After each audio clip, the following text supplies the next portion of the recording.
بوسہ لینا ایک مباشرت فعل ہے جو صدیوں سے جاری ہے۔ یہ انسانوں کے لیے ایک دوسرے سے پیار اور محبت کا اظہار کرنے کا ایک طریقہ ہے۔ لیکن کیا آپ جانتے ہیں کہ بوسہ صحت کے لیے بھی فائدہ مند ثابت ہوتا ہے؟ مطالعات سے پتہ چلا ہے کہ بوسہ لینے سے دراصل آپ کے مدافعتی نظام کو نئے جراثیموں کے سامنے لا کر آپ کو تقویت ملتی ہے، جو آپ کو بعد میں آنے والے انفیکشن سے لڑنے میں مدد دے سکتے ہیں۔ جب ہم کسی کو چومتے ہیں تو ہم تھوک کا تبادلہ کرتے ہیں جس میں مختلف قسم کے مائکروجنزم ہوتے ہیں۔ اگرچہ یہ ناخوشگوار لگ سکتا ہے، لیکن یہ حقیقت میں ہماری صحت کے لیے فائدہ مند ثابت ہو سکتا ہے۔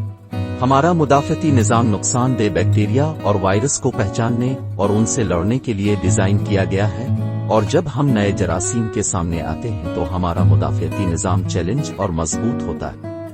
اسے حفظان صحت کے مفروضے کے نام سے جانا جاتا ہے، جس سے پتہ چلتا ہے کہ بعض جرثوموں کی نمائش دراصل الرجی اور دیگر مدافعتی امراض کو روکنے میں مدد کر سکتی ہے۔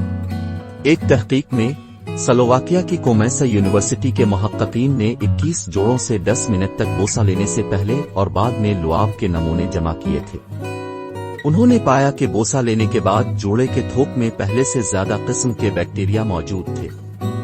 اس سے پتہ چلتا ہے کہ بوسہ لینے سے ہمیں نئے جراثیم کا سامنا کرنا پڑ سکتا ہے جن کا ہم اپنی روزمرہ کی زندگی میں سامنا نہیں کر سکتے، جو ہمارے مدافعتی نظام کو مضبوط کرنے میں مدد کر سکتے ہیں۔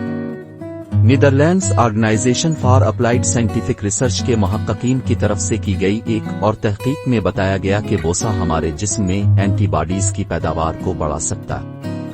اینٹی باڈیز وہ پروٹین ہیں جو ہمارے مدافعتی نظام کے ذریعے نقصان دہ بیکٹیریا اور وائرس سے لڑنے میں مدد کے لیے تیار کی جاتی ہے۔ تحقیق میں بتایا گیا کہ جب لوگ پرجوش بوسہ لینے میں مصروف ہوتے ہیں تو ان میں ان لوگوں کے مقابلے زیادہ اینٹی باڈیز پیدا ہوتی ہیں جو بوسہ نہیں لیتے تھے۔ مزید برآں، چومنا دیگر صحت کے فوائد بھی فراہم کرتا ہے۔ یہ تناؤ کو کم کرنے اور خوشی اور تندرستی کے جذبات کو بڑھانے میں مدد کر سکتا ہے۔